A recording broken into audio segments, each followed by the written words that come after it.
Bien, ahora repasamos las funciones vitales. Recordad que hemos hablado un poco de ellas y hemos dicho que todos los seres vivos necesitan forzosamente cumplir tres funciones vitales: la nutrición, la relación y la reproducción.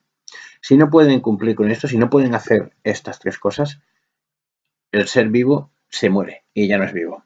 Entonces, una de las cosas que diferenciaban a la materia inerte, la materia no viva, de los seres vivos, era precisamente estas tres funciones vitales: la nutrición, la relación y la reproducción. ¿Vale? Bien, pues hay que decir con respecto a esto que el objetivo de la nutrición, que de manera poco técnica podemos llamar la alimentación, para entendernos, luego ya después lo definiremos y aprenderemos esas definiciones. El objetivo es obtener materia y energía que hace falta para poder sobrevivir. Comida, en definitiva. Si tú no comes, te mueres. Por lo tanto, necesitas nutrirte. Lo que pasa que en el proceso ese de alimentarte, de nutrirte, las células no comen pan, por ejemplo. Las células, un filete no cabe dentro de una célula. Si hemos dicho que las células son microscópicas, no podemos meter dentro de la célula un trozo de filete. No podemos meter un trozo de pan. Entonces, desde que el individuo, el animal o el ser vivo en general toma ese alimento hasta que pasa al interior de la célula, hay una serie de pasos. Y ese alimento se descompone en sustancias, en moléculas tan pequeñas que la célula sí las puede aceptar. Esas moléculas que la célula sí acepta se llaman nutrientes. Por lo tanto, tú comes pan, o comes filete, o comes pescado, pero eso no es lo que le llega a la célula. A tu célula lo que le llega es moléculas que ese pan, o ese pescado, o esa carne tienen. En tu interior, ya veremos los mecanismos, se han destrozado esos alimentos y se obtienen esas moléculas, esos nutrientes que sí le sirven a la célula. Y luego también veremos cómo pasan al interior de la célula. A ese procedimiento se le llama nutrición. La nutrición puede ser de dos tipos: autótrofa o heterótrofa. La nutrición autótrofa quiere decir que el propio ser fabrica sus alimentos a partir de sustancias como el agua, el dióxido de carbono, la energía del sol. Por ejemplo, las plantas. Las plantas utilizan eso que acabo de mencionar y a través de un proceso que se denomina fotosíntesis producen la energía que necesitan. La nutrición significa básicamente obtener energía, materia y energía que a ti te hace falta para vivir. Las plantas pueden hacer eso cogiendo las sales que hay en el suelo, cogiendo la luz del sol, cogiendo el dióxido de carbono.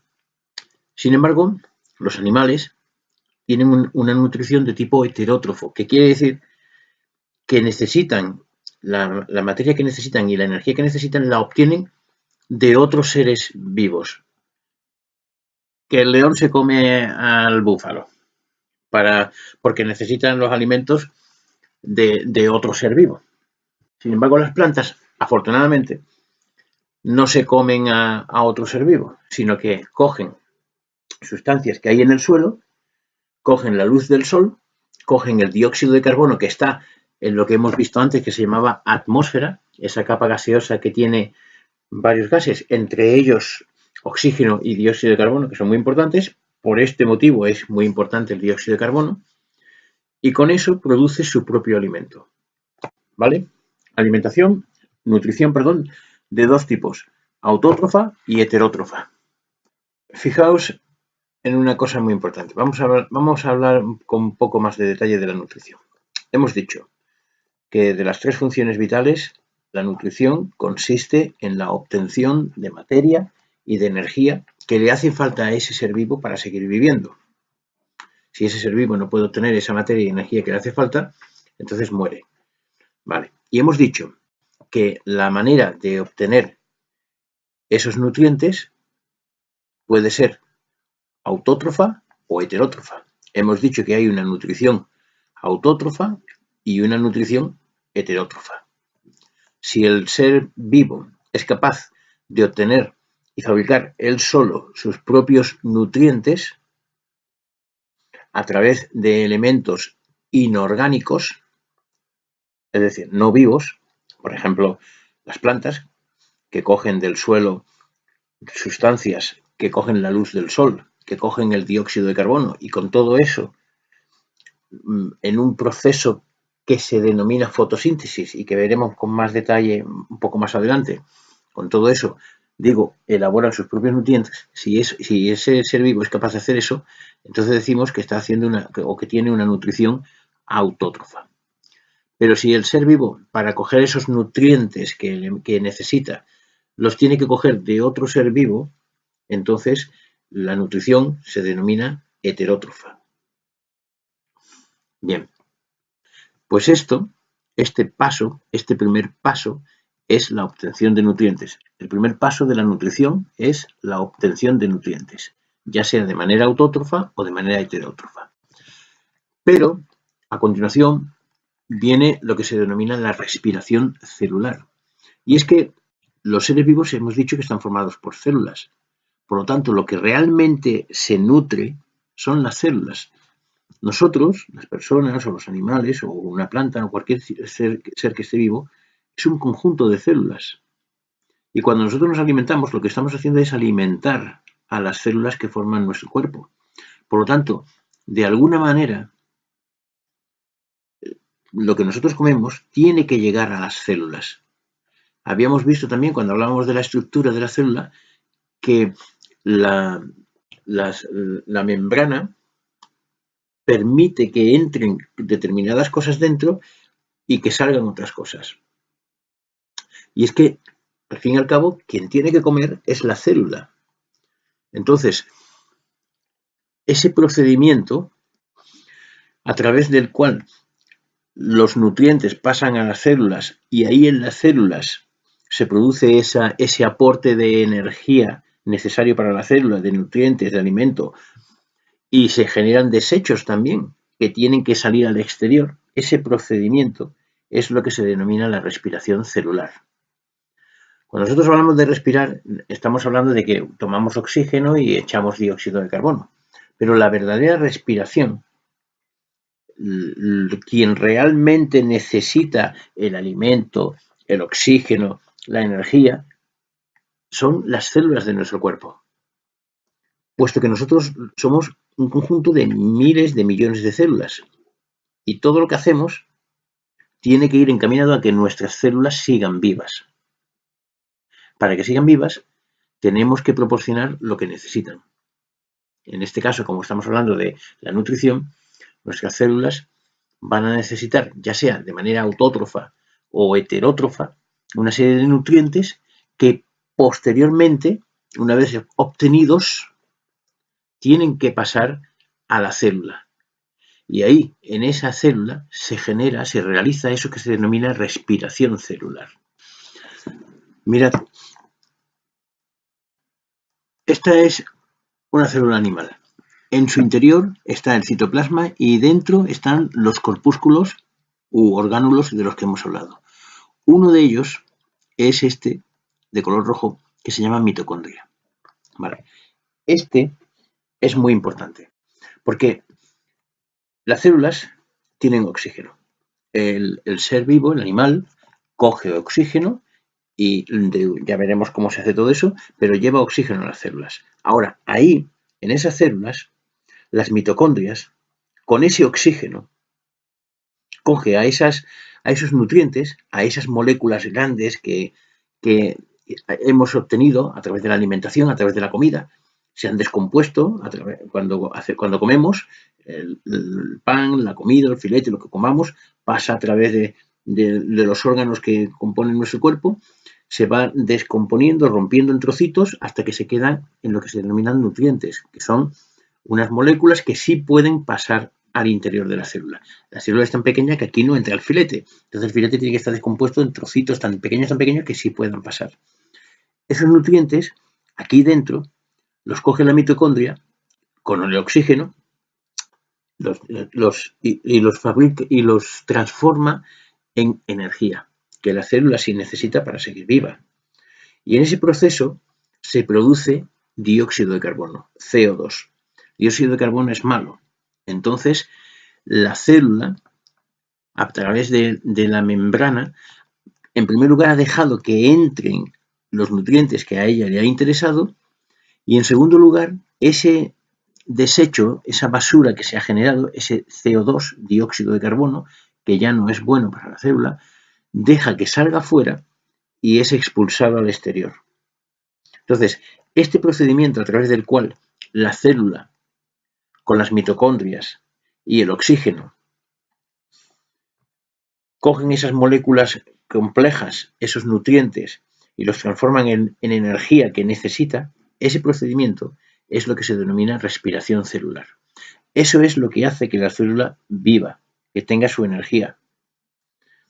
Eso es lo que hace que el ser vivo, que el animal o que la planta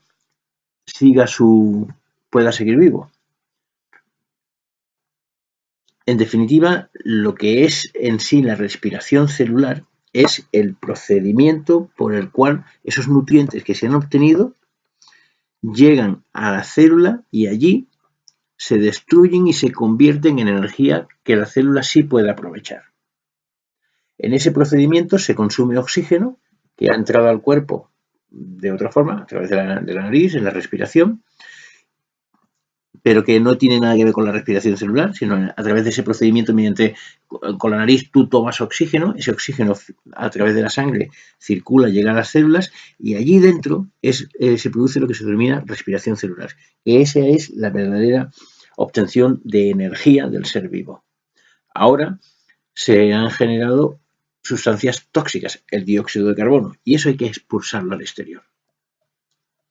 Los seres que están formados por una sola célula, los seres unicelulares, como solamente tienen una célula, pues a través de esa célula, a través de la membrana celular, intercambian con el exterior lo que tengan que intercambiar.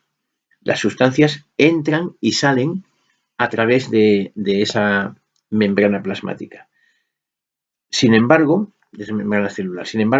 los seres que son pluricelulares no tienen contacto directo con el exterior. O mejor dicho, las células de esos seres pluricelulares no tienen contacto directo con el exterior, sino que necesitan una serie de mecanismos para transportar, para incorporar, transportar y eliminar esas sustancias. Por ejemplo, el oxígeno que necesitan las células en el interior para que, como acabamos de decir, junto con las mitocondrias, cojan a esas sustancias grandes, las descompongan, obtengan energía, ese oxígeno no lo coge la célula directamente del exterior. Nuestro cuerpo está formado por miles de millones de células. Nuestro brazo tiene aquí la piel, está en contacto con la calle, pero todo lo que está dentro del brazo, en el interior, esas células no están en contacto con la calle. Entonces tiene que haber algún mecanismo para que lo que necesita, en este caso el oxígeno, pueda de alguna forma entrar. Bueno, pues eso se llama la distribución de sustancias.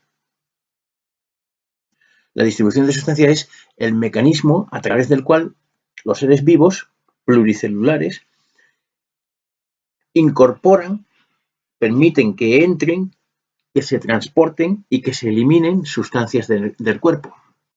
Cuando necesitamos oxígeno, cómo entra el oxígeno, cómo se transporta hasta las células y después, desde las células, las cosas que se desechan, por ejemplo, el dióxido de carbono, cómo sale fuera. Todo eso es un proceso de distribución. Eso es lo que significa distribución de sustancias. Las sustancias se distribuyen a lo largo del cuerpo. Por último, la excreción quiere decir que el individuo, el ser vivo, tiene que echar a la calle esas sustancias que le estorban. El CO2 se ha transportado mediante esa distribución de sustancias que hemos dicho, mediante esos mecanismos, se ha transportado desde la célula hacia el lugar donde se tiene que echar a la calle. Por ejemplo, cuando respiramos, la nariz y la boca nos ayudan a echar el CO2. Bueno, pues esa es la excreción, el expulsar esas sustancias que no nos sirven y que nos hacen daño, que hay que echarlas fuera. Los seres unicelulares, como solo tienen una célula, pues todo lo que entra y todo lo que sale ocurre a través de la membrana. Los seres pluricelulares tienen esos mecanismos. El mecanismo de distribución de sustancias y el mecanismo de excreción o expulsión o eliminación de esas sustancias. En resumen, la nutrición es una de las 3 funciones vitales de todo ser vivo. La nutrición tiene 4 partes. La primera parte es obtención de nutrientes, la segunda es la respiración celular, la tercera es la distribución de sustancias y la cuarta es la excreción. La obtención de nutrientes quiere decir que el ser vivo necesita tomar nutrientes, alimentos que de alguna forma los va a incorporar a sus células. Lógicamente, por ejemplo, los animales que se comen un trozo de carne, en la célula no entra el trozo de carne. Entonces, tiene que haber, de alguna manera, tiene que haber algún proceso a través del cual esos trozos de carne se descompongan en sustancias tan pequeñas que la célula sí pueda aceptarlas, sustancias que puedan entrar dentro de la célula. A esas sustancias más pequeñas se les llama nutrientes. Y hemos dicho que según como el ser vivo obtenga esos nutrientes, la nutrición se llamará autótrofa o heterótrofa. Es autótrofa si el ser vivo coge sustancias inorgánicas, es decir, lo que te encuentras en el suelo, la luz del sol, el dióxido de carbono, y fabrica su propio alimento. Si tiene que coger ese alimento de otro ser vivo, la nutrición se denomina heterótrofa. Una vez que esto ha ocurrido, que ya tenemos los nutrientes, hay que llevarlos a la célula para que se produzca la respiración celular. La respiración celular es ese procedimiento mediante el cual la célula incorpora en su interior los nutrientes y allí, dentro de ese interior, con oxígeno y con la ayuda de las mitocondrias, los destroza y los convierte en energía que sí puede utilizar. Se producen desechos, dióxido de carbono, CO2, que es malo, y entonces a través de una distribución, de un procedimiento de distribución, sale al exterior. Si el ser vivo es unicelular, la distribución de sustancias se realiza a través de la membrana suya. Como hay una sola célula, los elementos que tienen que entrar entran a través de la célula, de la membrana, perdón, y los que tienen que salir salen a través de la membrana. Pero en los seres pluricelulares tiene que haber un mecanismo que lleve de una punta a otra las sustancias y los desperdicios. Eso se llama distribución de sustancias. Y por último, lo que es desperdicio, lo que es dañino para el cuerpo, eso tiene que ser expulsado al exterior. Eso se llama excreción. Pues estos 4 pasos son los que componen la nutrición. La nutrición está descompuesta en 4 pasos, en 4 trozos. Obtención de nutrientes, respiración celular, distribución de sustancias y por último excreción. Y esa es la primera de las funciones vitales. La segunda es la función que se denomina relación. Antes, cuando hablábamos de la función de relación, de esa función vital, decíamos, por ejemplo, que el ser vivo se relacionaba con otros de su propia especie. Los leones se relacionan con otros de su propia especie. ¿Por qué? Pues, por ejemplo, porque sacan un beneficio, cazan juntos, se defienden. También se relacionaban con otros de distintas especies. Por ejemplo, con el búfalo. ¿Por qué? Porque se relacionan, pues, desafortunadamente para el búfalo, porque se lo va a comer. Es un tipo de relación. Se relaciona pues para comérselo. Pero es un tipo de relación. Una relación es algo entre ambos, entre dos, pues entre el león y el búfalo. En general, la relación es una de esas 3 funciones vitales que podemos decir que a través de ella los seres vivos son capaces de responder a cambios que se produzcan en el medio que los rodea o también en su propio organismo. Vamos a ver si entendemos bien esta definición. Un ser vivo, un león, no solamente se relaciona con otros animales de su especie o de distintas especies, también se relaciona con el medio ambiente, con el entorno que los rodea. Si, por ejemplo, llueve mucho, hay una relación entre ese ser vivo y el entorno, de tal forma que la respuesta que le da el león es ponerse a refugio, meterse en una cueva. Por ejemplo, si hay una inundación o un fuego, la respuesta es salir corriendo. La relación no es solamente entre otros seres vivos, es una relación, una respuesta a cambios que se producen en el entorno que los rodea. En ese sentido, si, por ejemplo, hay una presa, el entorno estaba tranquilo, el sitio donde él está tranquilo y de repente viene una gacela. Ha habido un cambio. Pues esa respuesta a ese cambio se llama relación. En este caso, consiste en una relación con otra especie, pero también puede ser con el medio que lo rodea, con las cosas que no están vivas. Puede ser también, por ejemplo, una respuesta que le da a una crecida del río. El león sale corriendo para no ahogarse. O también puede ser una respuesta a su propio organismo. Tiene una infección producida por el bocado de una hiena. El ser vivo le da una respuesta a eso. Ya veremos cómo se le da esa respuesta. Pero todo ese tipo de respuestas a los cambios que pueda haber, tanto en el propio organismo como en el medio que lo rodea, es algo que se le llama relación. En este sentido, por ejemplo, el ser vivo es capaz de detectar calor, movimientos, luz, fuego, frío. Entonces, todas esas cosas que puede detectar implican un cambio en el entorno. Se trata de buscar una definición que englobe no solamente a las relaciones que puede haber con otros animales de su especie o de especies distintas, sino una definición más amplia que pueda también tener dentro de esa definición relaciones con cosas que le pasan. En definitiva, de lo que se trata es de que el ser vivo da respuesta a todo aquello que de alguna u otra forma afecta a su supervivencia.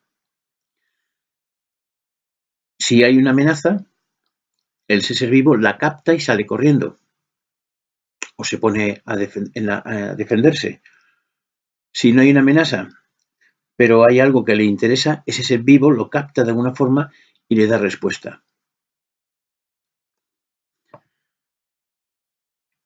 En el medio externo, es decir, fuera del individuo o dentro del propio individuo, puede haber algún tipo de cambio. Por ejemplo, el animal está enfermo, empieza a sentirse mal, hay un cambio dentro de él. Estaba bien y ahora se empieza a sentir mal. Eso es un cambio. O, por ejemplo, el mono está tranquilamente comiendo y escucha un ruido. Ha habido un cambio. Algo ha cambiado. Estaba la cosa tranquila y de repente ha escuchado un ruido que lo pone en alerta. Finalmente ve un movimiento y se da cuenta de que es un león. Entonces, esos cambios, ya sean dentro del individuo o dentro de fuera del individuo, esos cambios reciben el nombre de estímulos. Y a esos estímulos, el individuo, el ser vivo, le va a responder. A esa respuesta, a esa situación en la que hay unos estímulos y luego hay una respuesta, eso es lo que llamamos la relación. La relación no solamente con las especies con los animales de su misma especie o de especies distintas, sino con el entorno, con todo lo que le rodea. El ser vivo se relaciona con todo lo que le rodea. La función de relación es un concepto más amplio, engloba no solamente a animales de su misma especie o de especies distintas, en el caso de los seres vivos animales, sino a todo lo que le rodea. De tal forma que hay un estímulo, es decir, hay alguna percepción, algún cambio en el medio que le rodea, o dentro de él o fuera de él, y el ser vivo lo capta, a eso le llamamos estímulo, y a continuación se produce una respuesta. Para que haya esa respuesta, el ser vivo procesa la información que ha recibido, se ha dado cuenta de que algo pasa y entonces su cuerpo, su organismo, reacciona. A eso se le llama elaboración de la respuesta. Y el organismo trabaja todo en conjunto para elaborar esa respuesta. Por ejemplo, cuando te ha picado una araña, te ha inyectado algo de veneno. Entonces, primera respuesta, inflamación del cuerpo. Segunda respuesta, el corazón bombea sangre más rápidamente. A la zona donde te ha picado tiene que llegar oxígeno y tiene que llevar también unas células que se encargan de combatir esa infección, los glóbulos blancos. Entonces, hay varias cosas que están implicadas, pero todas ellas se coordinan, se ponen en equipo, en conjunto, para dar una respuesta. A eso se le llama coordinación. Hemos visto entonces que hay un estímulo, es decir, hay un cambio en el entorno, ya sea dentro o fuera del organismo. Ese cambio se capta a través de lo que se denominan receptores. Los receptores son esos mecanismos que tiene el ser vivo para captar esos estímulos, por ejemplo, ojos para ver la luz, o el movimiento, olfato para captar esos olores. Y una vez que se ha identificado ese estímulo, una vez que se ha visto que hay un cambio en el entorno, se elabora una respuesta. Hay una coordinación dentro del propio organismo para dar una respuesta. En el ejemplo que hemos puesto, se ejecuta la respuesta. Se ejecuta la respuesta quiere decir que el organismo responde a esa amenaza a través de unas células especializadas que se denominan efectores. Esos efectores, esas células especializadas, pues van a hacer lo que el organismo ha determinado que tiene que hacer. Por ejemplo, el traslado de más oxígeno a la zona. Por ejemplo, el traslado de células que van a defender de la infección. Resumiendo, la relación es una función vital a través de la cual el individuo, el ser vivo, responde a cambios que hay en su entorno. Esos cambios pueden ser fuera de él o dentro de él, pero son cambios que se producen. Entonces, para poder darte cuenta, lo primero que hace falta es que te des cuenta de que hay cambios. Para poder responder, lo primero que hace falta es que te des cuenta de esos cambios. El ser vivo, a través de los receptores, capta esos cambios. Los cambios reciben un nombre técnico, estímulos. Esos cambios que se producen tanto dentro como fuera del organismo se denominan estímulos, y los receptores son órganos, células especializadas, son esos mecanismos que tiene el ser vivo para darse cuenta de que ha habido estímulos. Una vez que se ha dado cuenta de que a través de esos receptores que vienen aquí, de que ha habido una serie de estímulos, se elabora una respuesta. El organismo responde y coordina. Coordina quiere decir que trabaja en equipo, varias partes de ese organismo trabajan en equipo para dar esa respuesta. Por ejemplo, lo que habíamos hablado, el corazón bombea más rápidamente, o por ejemplo, cuando no puedes respirar bien, se genera tos, que es un mecanismo de autodefensa para abrir los bronquios. Entonces esas respuestas las genera el organismo. Pone en marcha varios sistemas, todos trabajando para conseguir la solución a ese problema. Y por último, una vez que el organismo ha decidido cuál va a ser la respuesta, la tiene que ejecutar, la tiene que hacer. Y eso lo hace a través de lo que se ha denominado efectores. Efectores son esas células especializadas, esos órganos que ejecutan la respuesta.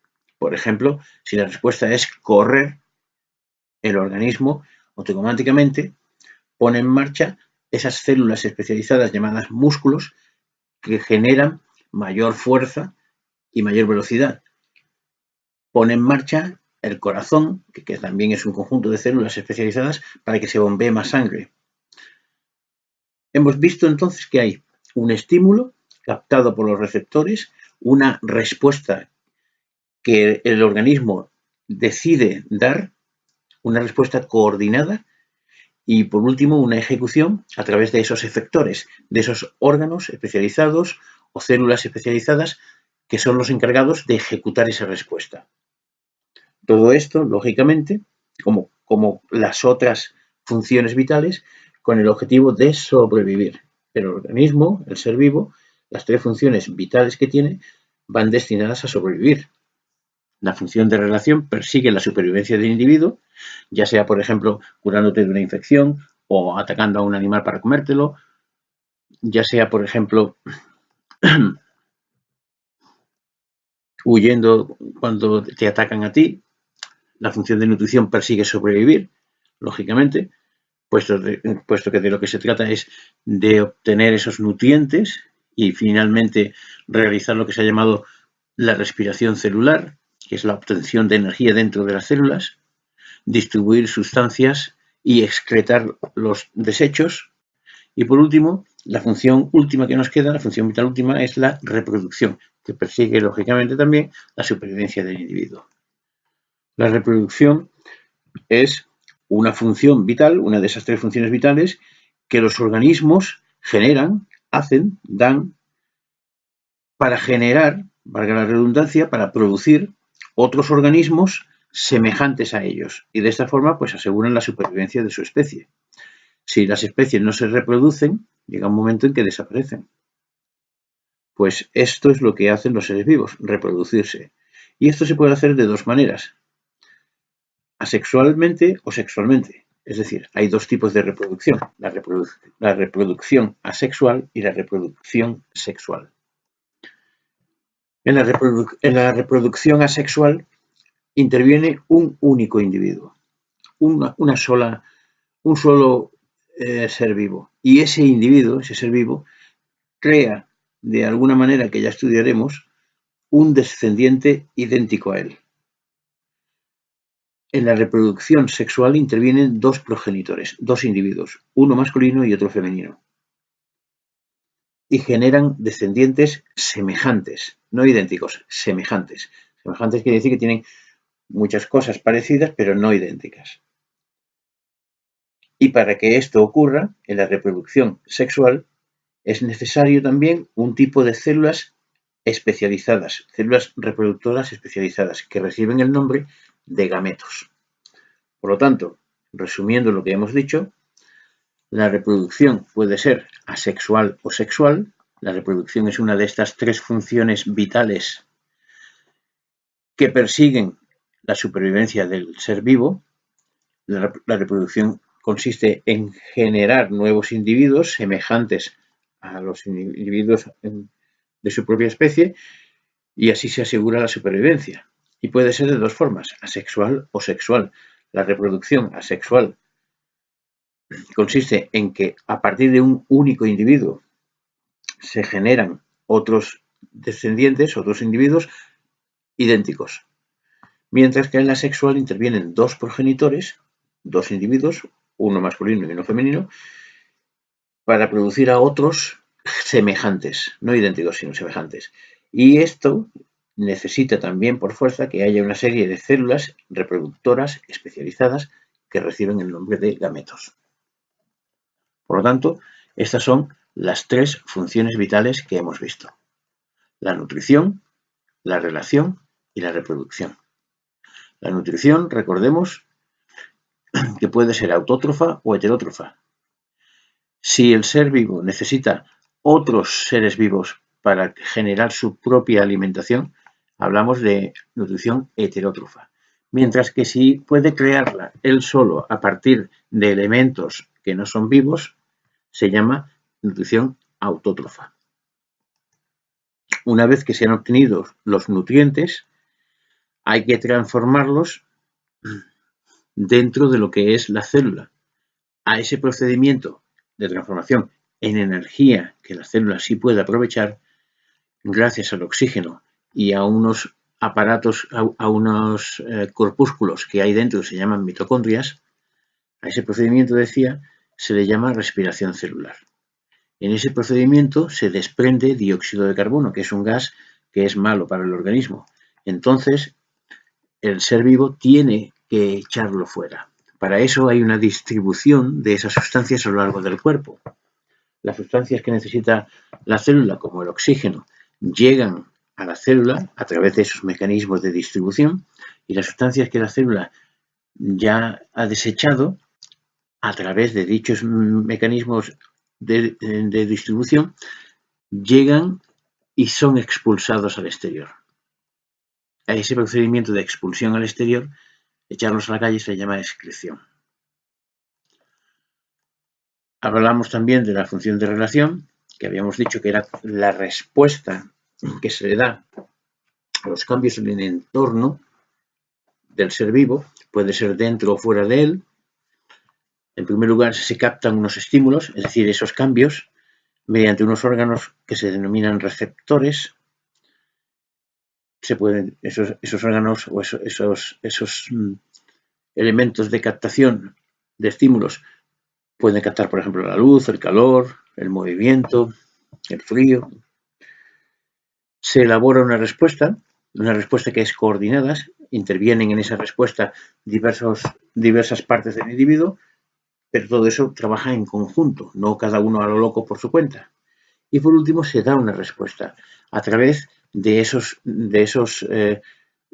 órganos o de esas células especializadas que se denominan efectores, que son los encargados de dar la respuesta que el organismo ha entendido que debe darle a ese estímulo que ha percibido. Por último, nos queda la reproducción como tercera función vital. Y hemos dicho que la reproducción es el mecanismo por el cual un individuo genera otros de su propia especie.